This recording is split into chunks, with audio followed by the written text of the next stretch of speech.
Well, hello, folks. This is John Pelham. I'm making this recording on a somewhat more rainy and a little cooler Labor Day. Uh, we're having a little bit of cooler weather and a little rain, so it's a good day, even though it's not what you'd normally call for on a Labor Day where you want to be outside doing things.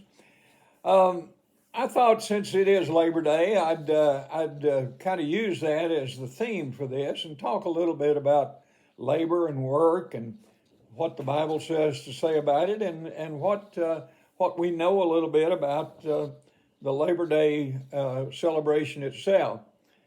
Labor Day was first observed on the first Monday of September as an annual celebration of the social and economic achievements of American workers.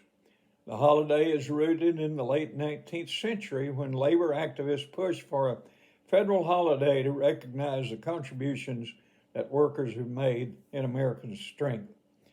Uh, we in many places in the country that don't have quite as active labor movement generally don't think that as strongly about Labor Day.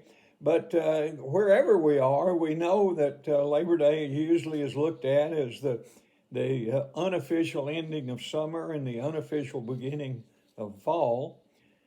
People who are into fashion trends would recognize that Labor Day is the day you're supposed to stop wearing white. And of course, here I am with a white shirt on, uh, going against that. Also, for those that wear Western attire, Labor Day is when we usually think about switching from straw cowboy hats to felt cowboy hats.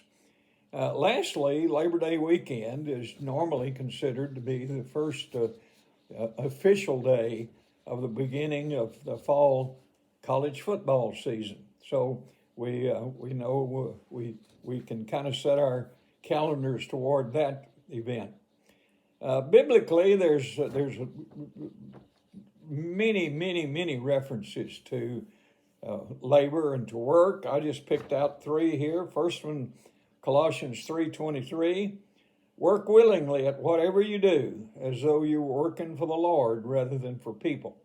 And I really think that's good advice for all of us. Exodus 29 through 10, very recognized to all of us. 6 days shall you labor and do your work, but the seventh day is a Sabbath to the Lord your God. On it you shall not do any work. Pastor Justin spoke about the Sabbath a couple of weeks ago and the importance of the Sabbath and the rest that we are supposed to have on the Sabbath day. Whether in some religions you observe that on a Saturday, or as we observe it in most of the Christian denominations on a Sunday. Finally, 1 Thessalonians 4:11 says, and to aspire to live quietly and to mind your own affairs and to work with your hands as we instructed you.